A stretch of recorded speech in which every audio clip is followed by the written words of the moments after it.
Bonjour à tous. Alors mon exposé sera un petit peu particulier parce qu'il n'y aura pas de PowerPoint et vous comprendrez à la fin pourquoi il n'y en aura pas. Et dans un autre temps, je parle de libération de la caserne d'Ossun, entre guillemets, toujours. Et là aussi, vous comprendrez rapidement pourquoi. Il faut d'abord commencer en soulignant que la caserne d'Ossun a du mal à s'extraire des oubliettes de l'histoire. Pourtant, elle a joué un rôle fondamental dans la solution finale de la question juive en Belgique, avec 95% de juifs déportés du lieu qui ne sont pas revenus. Donc un taux de survie infinitésimal de 5%. La période que je vais évoquer est une période très courte et très chaotique. Entre avril 1944 et la fin du mois d'août 1944, les événements dans la ville de Malines vont se précipiter. Nous avons des bombardements qui vont détruire avec beaucoup d'importance la ville de Malines. On a le départ des deux derniers transports juifs vers Auschwitz-Birkenau, le transport 25 du 19 mai 1944 et le dernier transport, le 26e, qui part le 31 juillet 1944. Nous avons aussi l'intensification de la chasse aux juifs dans l'ensemble du pays, car il est évidemment essentiel pour les nazis de la solution finale de s'emparer de tous les juifs qui restent encore dans le pays. Il y a entre autres aussi l'attentat contre Hitler, le débarquement du 6 juin, le retour à Bruxelles de l'émissaire spécial de Heinrich Himmler, qui est Anton Burger, qui était déjà venu à l'été 1942 pour mettre, si j'ose dire, la solution finale sur les rails, et qui revient fin juillet, début août, pour achever la liquidation de la population juive en Belgique. Alors, à l'intérieur du camp, les nouvelles se répandent, des nouvelles ou plutôt des rumeurs. Les détenus vont osciller entre des rêves de liberté, du soulagement, de l'espoir et d'un autre côté de l'angoisse, de l'abattement et un sentiment de vide profond. Dans son journal de guerre, le docteur Franz Parnes écrit ceci. Le majordome juif de M. Frank a parfois l'occasion d'écouter la BBC. Et nous savons ainsi que les Alliés ont été victorieux en Afrique du Nord et qu'ils se battent maintenant en Italie. Et aujourd'hui, le 6 juin, nous apprenons que les Alliés ont débarqué en Normandie. Nos cœurs battent plus vite et la joie est difficile à cacher. La fin approche. Sera-t-elle aussi la nôtre ? Je vais aussi, dans cet exposé, insister beaucoup sur les témoignages des Juifs qui étaient encore enfermés au camp et la façon dont ils ont ressenti cette dernière période du camp de rassemblement de Malines. Alors, comme le disait le docteur Franz Parnes, la CIPO-SD va établir le même constat. Comme on pouvait s'y attendre, le débarquement chez des Anglo-Américains a provoqué une grande joie chez les Juifs. Ils croient à une victoire anglo-américaine. La CIPO-SD, qui octroie des primes aux dénonciateurs, s'empare de 80 à 100 Juifs chaque semaine. En juin et en juillet 1944, la caserne d'Ossun enregistre encore 653 entrées de nouveaux Juifs à déporter. Alors, dès le 1er août, la CIPO-SD va planifier de déporter donc l'ensemble de ce qui reste de la population juive en Belgique, notamment quelques milliers de Juifs qui vivent toujours dans la légalité, dépendant généralement de l'Association des Juifs en Belgique, pour les nazis, évidemment, nul ne doit être épargné. Fin août, nous avons donc Anton Burger qui va vraiment semer la panique autant dans l'association des Juifs en Belgique que parmi les résistants juifs. Burger prévoyait effectivement de déporter tous les Juifs restants à Bergen-Belsen dans la nuit du 30 au 31 août 1944. Et devant les circonstances, devant la progression des Alliés, la rafle qu'il avait prévu d'organiser le 28 août n'aura pas lieu. Parce que, tout simplement, tous les trains, les camions, le carburant qui sont disponibles vont être mobilisés pour l'évacuation des troupes nazies qui vont se retrancher pour certaines d'entre elles, en tout cas en ce qui concerne Malines, vers les Pays-Bas, du côté d'Arnhem et Heerenveen. Alors, en août, alors que Burger veut liquider cette population juive, les nazis de la caserne d'Ossat ne parviennent à s'emparer que de 160 personnes. Et dans le camp, en cette fin de mois d'août, les nazis sont inquiets. Ils se préparent à quitter les lieux. Les véhicules de la CIPO-SD de Lille pénètrent dans la caserne d'Ossat, accompagnés de soldats armés jusqu'aux dents, avec des mitraillettes, des tanks, des fusils. Et évidemment, les détenus qui se trouvent dans la caserne sont extrêmement inquiets de cette situation. Ils craignent vraiment le pire. Certains détenus, parmi les plus courageux ou les plus téméraires, vont s'armer de tout ce qu'ils peuvent trouver, des pelles, des râteaux, des manches de balais. Ils sont prêts à en découdre. Tandis que d'autres, craignant le pire, vont explorer les moindres recoins de la caserne d'Ossat pour y trouver une cachette. C'est notamment le cas de Maurice Schwartz, qui a à l'époque 12 ou 13 ans. Il est interné dans la caserne et il va, comme enfant, il a plus facile à se faufiler un peu partout. Il va se réfugier dans les greniers de la caserne, trouver un débarras où il y a des lits en fer qui sont entreposés et il se crée une cachette derrière ces lits en fer. Alors que ces SS arrivent armés jusqu'aux dents, les mitrailleuses qui étaient jadis pointées vers l'extérieur vont être retournées vers l'intérieur du camp. Et cette peur ne vient pas uniquement de l'intérieur du camp. Lotte Teplitsky, qui est entré à Dossin le 1er août, est vraiment terrorisé par les bombardements qui sont en train d'être effectués par les Alliés autour de la caserne d'Ossat, car c'est un lieu qui est proche de voies de chemin de fer, il y a des usines, il y a une gare importante. Voilà comment Lotte Teplitsky raconte l'événement. Une nuit, il y avait une alerte et les Allemands nous ont obligés à descendre de la cave. C'était le 1er septembre 1944, le jour de mes 16 ans. Il y avait un tel brouhaha que j'ai perdu ma tante et les Goldberg, et je me suis retrouvée à la cave, entourée d'étrangers. Je me suis de nouveau mise à pleurer, et un jeune homme est venu me consoler. Mais nous étions contents que les Alliés aient bombardé. Le 2 ou le 3 septembre, le commandant Franck va rassembler l'ensemble des détenus dans la cour de la caserne d'Ossat. Et il va tenir un discours dans lequel il va expliquer aux internés que ils vont évacuer le camp.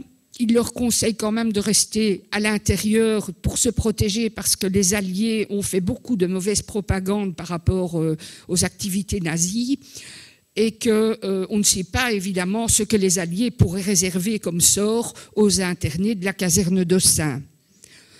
Encore une fois, le jeune Maurice Schwartz reprend les mots du commandant Franck. La situation militaire ne nous permet plus de rester ici en Belgique. Nous allons vous laisser. Nous ne vous ferons rien du tout. C'est de la propagande alliée qui prétend que nous tuons les Juifs. Si j'avais voulu vous tuer, je l'aurais fait. Soyez calmes, restez disciplinés, nous allons partir. Donc, dans son discours, le commandant Franck souligne donc sa bonté de laisser l'ensemble des détenus au camp en vie et il n'exclut pas un éventuel retour de lui et de son équipe à la caserne d'Ossins.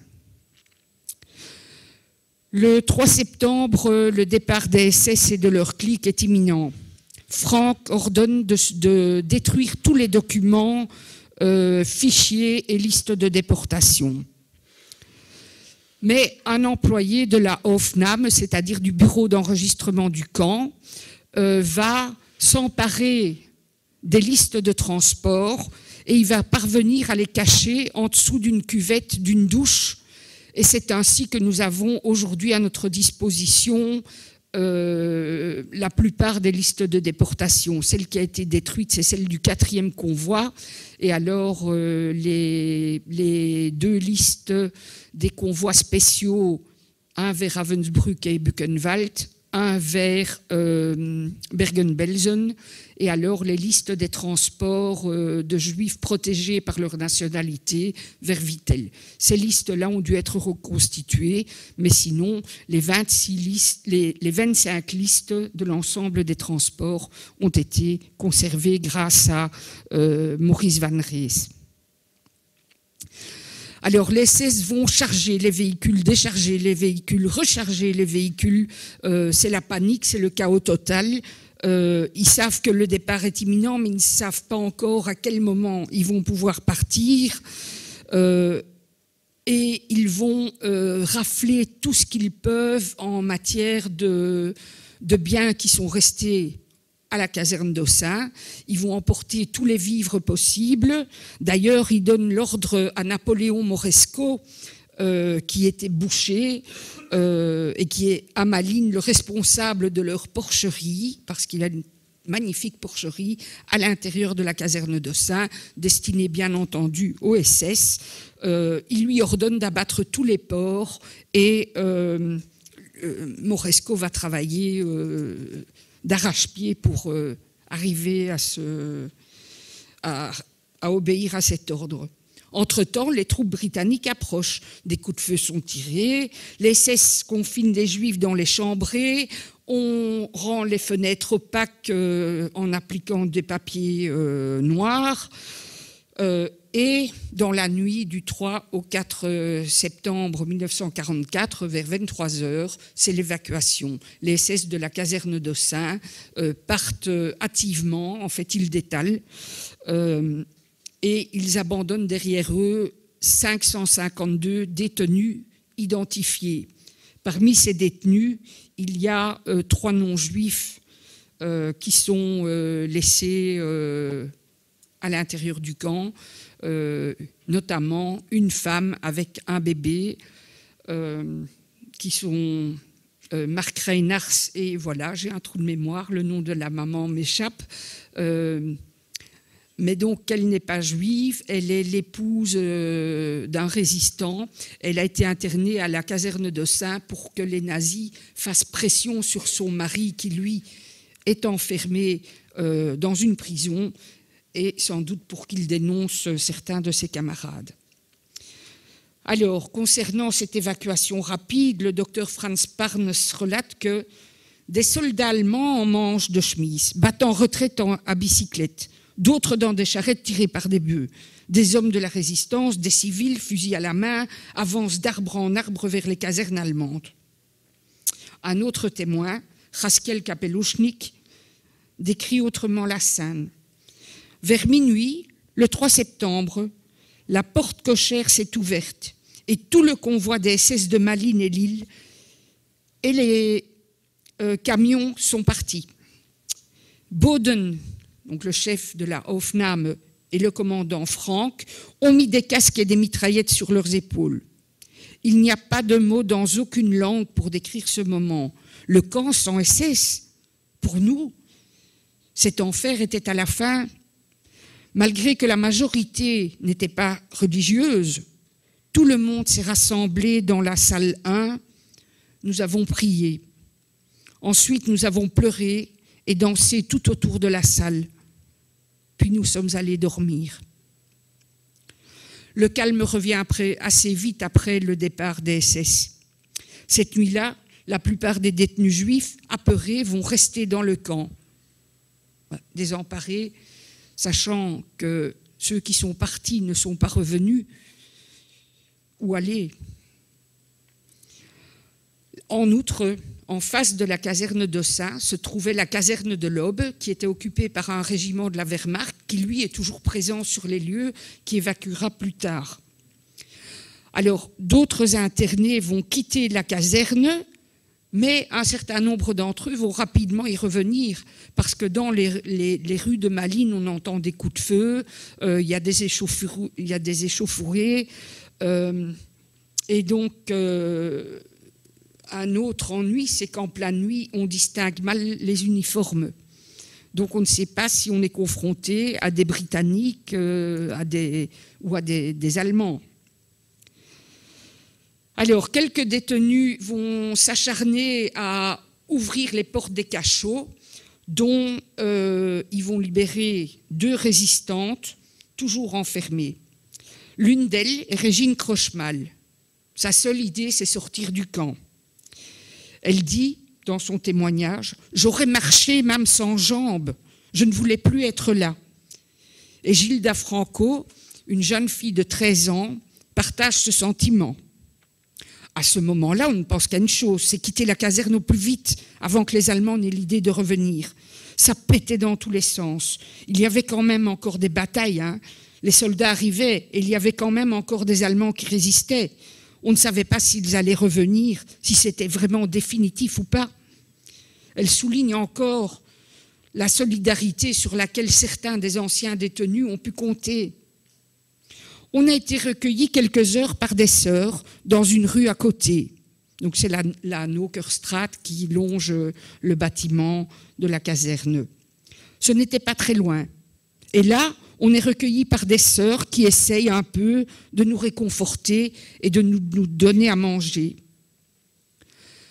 Dans la journée du 4 ou du 5 septembre, une petite délégation du comité de défense des Juifs et de la JB, puisque certains membres du CDJ font partie de la JB, notamment Perelman, cette petite délégation arrive au camp pour organiser le retour.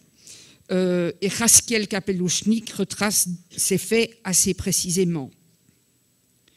Tôt le matin, une délégation juive de Bruxelles est venue au camp et a distribué à chacun de l'argent. La porte cochère s'ouvrit et les détenus ont commencé à sortir. À notre grande surprise, il y avait une foule devant la porte avec des sacs pour piller. Nous n'avions rien que les vêtements qu'on portait. Nous n'avions plus d'appartement, nous n'avions plus de meubles, mais nous avions la vie. Nous sommes sortis vers la ville.